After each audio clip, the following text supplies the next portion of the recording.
மற்ற மாநிலங்களை பார்த்தீங்கன்னா பெரும்பாலும் அந்த மாநிலத்தோட தலைநகரமும் முதல்நிலை நகரங்களும் தான் வளர்ந்துருக்கும். ஆனால் நம்ம தமிழ்நாட்டில் தான் இப்போ 2ஆம் நிலை 3ஆம் நிலை நகரங்களும் வளர்ந்துருக்கு.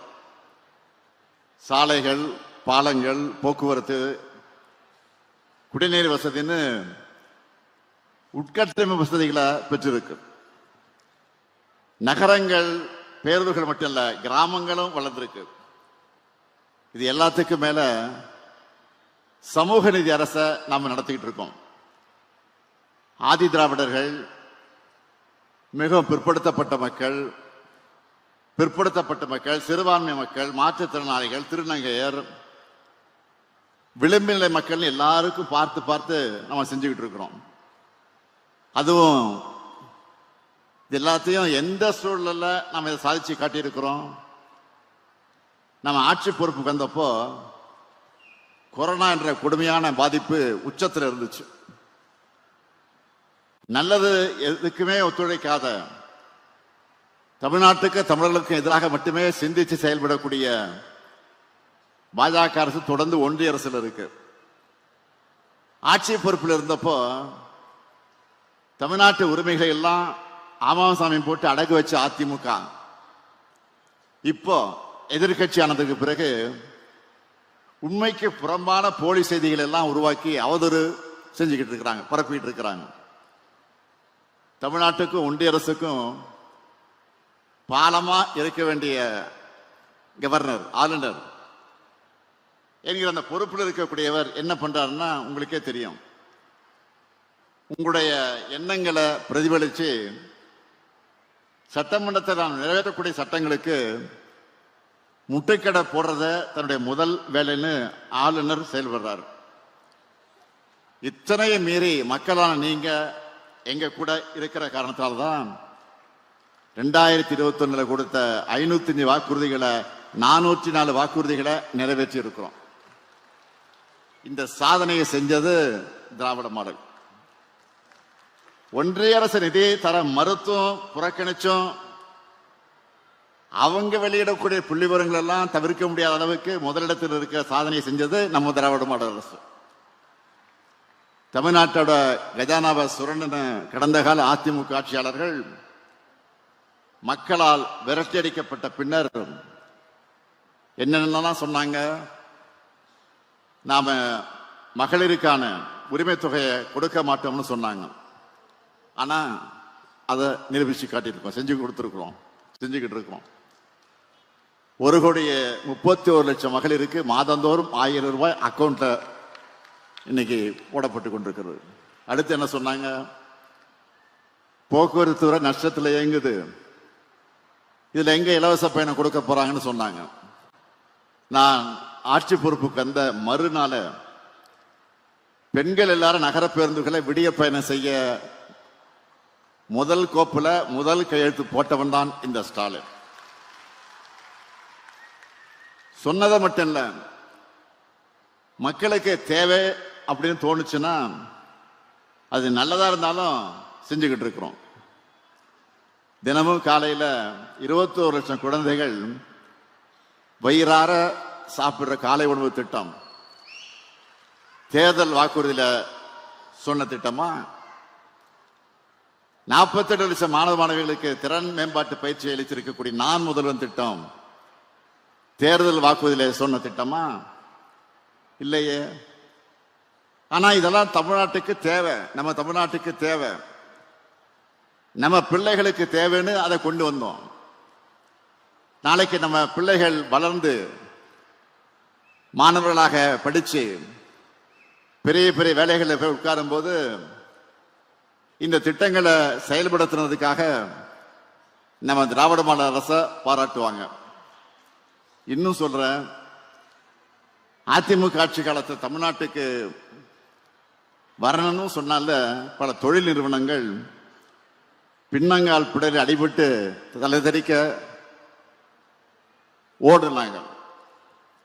ஆனா நம்ம திராவிட மாடல் ஆட்சியில் 10 லட்சம் கோடி ரூபாய் மதிப்பிலான முதலீடுகளை நாம் ஈர்த்திருக்கிறோம்.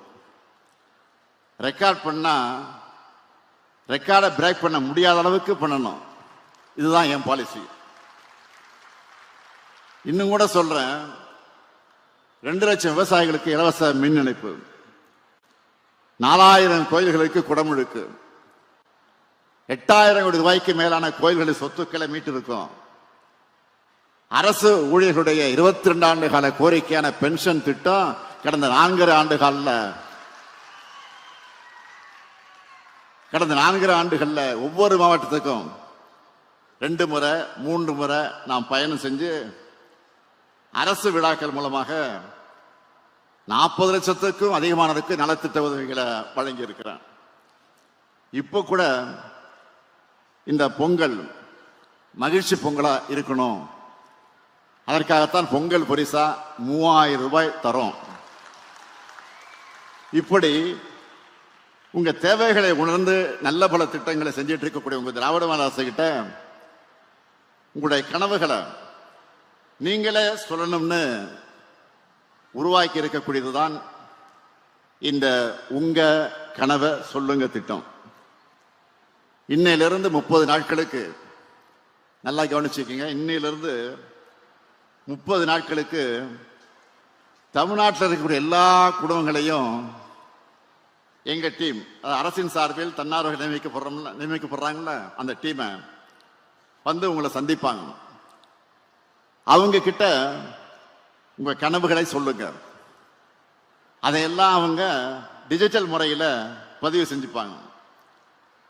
அதை எல்லாத்தையும் ஆய்வு செஞ்சு தமிழ்நாட்டுக்கான ஒரு மாபெரும் கனவு திட்டத்தை அறிவிக்க போகிறேன். 2030ஆம் ஆண்டுக்கான தொலைநோக்கு பார்வை கொண்டதா அந்த கனவு திட்டம் இருக்கும்.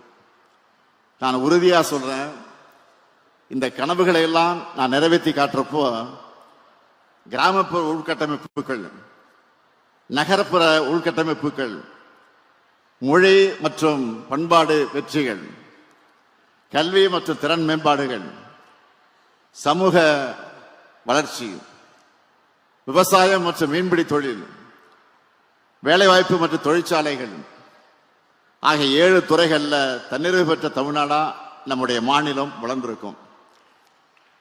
பேரறிஞர் அண்ணா அவர்கள் தான் சொல்வார், மக்களிடம் செல், அவர்களோடு வாழு, அவர்களை நேசி, அவர்களிடமிருந்து கற்றுக்கொள், அவர்களுக்கு தெரிந்ததிலிருந்து தொடங்கு, அவர்களிடம் இருப்பதிலிருந்து கட்டுமானம் செய், பணி முடிந்த பிறகு அவருக்கு திருப்தியை ஏற்படுத்திவிட்டு திரும்பி வான்னு சொன்னார். அண்ணா சொன்னதையெல்லாம் என்னுடைய இதயத்தில் வச்சு செயல்படக்கூடியவன் தான் இந்த முத்துவேல் கருணாநிதி ஸ்டாலின். அதனால்தான் ஒரு கட்சியின் ஆட்சியாக இல்லாம ஒரு இனத்தின் ஆட்சியா திராவிட மாடல் ஆட்சியை நடத்திக்கிட்டு இருக்கோம்.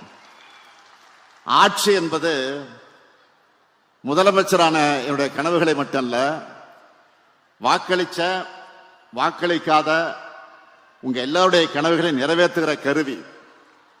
அப்படி உங்க கனவுகளை கேட்டு நிறைவேற்றும் போதுதான் உங்கள் குடும்பங்கள் முன்னேறும், மகிழ்ச்சி அடையும். உங்கள் கனவுகள் நிறைவேறும்னா தமிழ்நாடு முன்னேறும், வளர்ச்சி அடையும். வரலாற்றை புரட்டி பாருங்க. நாம கனவு கண்டா நிச்சயம் நம்முடைய உழைப்பால அதை நிறைவேற்றுவோம். சுயமரியாதையும் சமத்துவமும் பகுத்தறிவுமிக்க சமூகமா நம்ம தமிழ் சமூகம் தலை நிமிரணும், சமூக நீதி நிலை பெறணும், ஒடுக்கப்பட்டவருடைய குரல்கள் கேட்கப்படணும், எல்லோருக்குமான ஆட்சி அமையணும்னு தந்தை பெரியார், பேரறிஞர் அண்ணா, தலைவர் கலைஞர் ஆகியோர் கனவு கண்டாங்க. அதனால்தான் இன்னைக்கு நாம எந்த ஆதிக்கத்துக்கும் தலைகுனியாம வெல்வோம் ஒன்றாகன்னு மண் மொழி மானம் காக்க நிமிர்ந்து நிற்கிறோம்.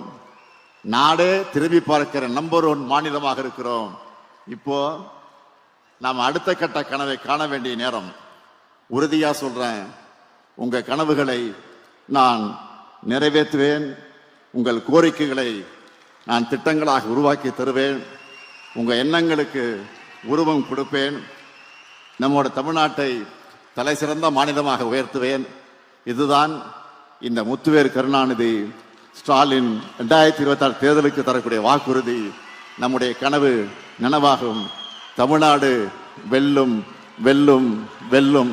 நன்றி, வணக்கம்.